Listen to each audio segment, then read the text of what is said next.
प्रयागराजमध्ये राहुल गांधींचा विद्यार्थ्यांशी संवाद. शिक्षणासाठी लाखो रुपये उकळले जातात पण रोजगार मिळत नाही. राहुल गांधींचा हल्लाबोल. तर दर 1000 तरुणांमागे केवळ 12 जणांना कायमस्वरूपी नोकरी मिळत असल्याचा दावा.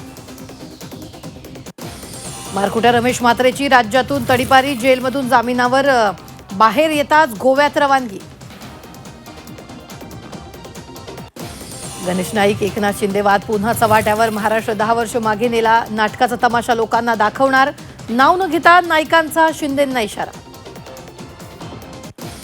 मनोज जरांगे पाटील सांगली जिल्हा दौऱ्यावर. सांगलीत जरांगेंच्या 4 जाहीर सभांचं आयोजन. पंढरपूरमधील संवाद कार्यक्रमानंतर सांगली दौरा. पंढरपूरमधून जरांगे सांगलीला रवाना होणार. तुम्ही डाच मारण्यासाठी तलवारीचा वापर करताय. मुंबई हायकोर्टाच्या एफडीएला कानपिचक्या. थेट परवाने रद्दच्या कारवाईवर कोर्टाचं बोट.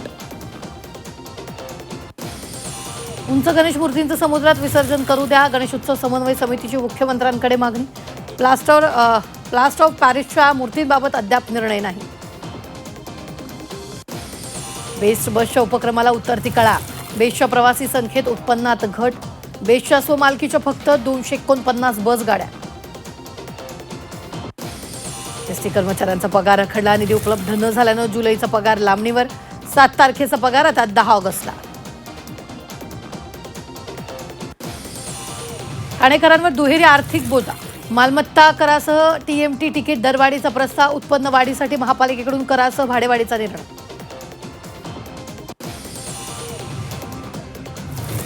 गोरेगाव मुलुंड प्रकल्पाला गती मिळणार. वाहतूक कोंडी कमी करण्यासाठी महत्त्वाचा प्रकल्प. गोरेगाव मुलुंड प्रवास जलद होणार. बोगद्याचं काम आठवडाभरात सुरू होणार. घाटकोपर अंधेरी मेट्रो प्रवास सुखकर होणार. उद्यापासून संध्याकाळी कमी अंतराच्या 8 अतिरिक्त गाड्या धावणार.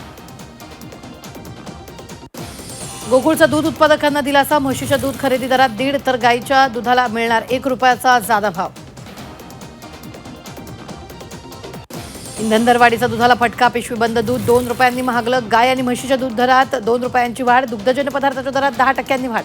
मंगळवारपासून दूध दरवाढ लागू होणार. दूध संघाच्या बैठकीत दरवाढीचा निर्णय. यूपीआय व्यवहारांवर कोणतंही शुल्क नाही. यूपीआयबाबत केंद्र सरकारचं स्पष्टीकरण.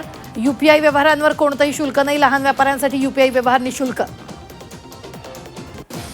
पुण्यात पबवर गुन्हे शाखेची कारवाई. पहाटे 3 वाजेपर्यंत पब सुरू. पार्टी करणाऱ्या 62 जणांची चौकशी सुरू. पुण्यातील विमानतळ भागातील घटना.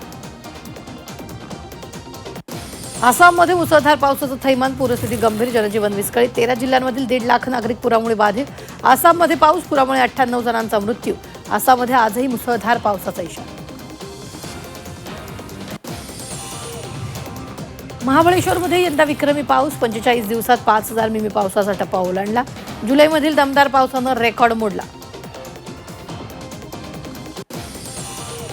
पुणे जिल्ह्यात जुलै महिन्यात सर्वाधिक पावसाची नोंद. 5 वर्षातील धरणामध्ये विक्रमी पाणीसाठा. पुणे जिल्ह्यातील धरणं 90% भरली.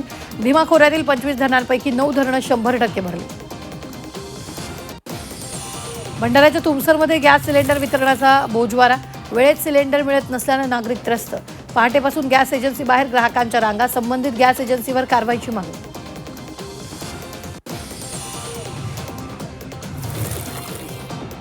राज्यातील 523 शाळा अनधिकृत. सर्वाधिक अनधिकृत शाळा मुंबई विभागात. अनधिकृत शाळांपैकी 43 शाळा बंद. कोल्हापूर लातूर विभागात एकही शाळा अनधिकृत नाही. पावसामुळे मनसर भीमाशंकर रस्त्याची चाळण. खड्ड्यांमुळे अपघाताचा धोका वाढला. तातडीने रस्ते दुरुस्ती करण्याची नागरिकांची मागणी.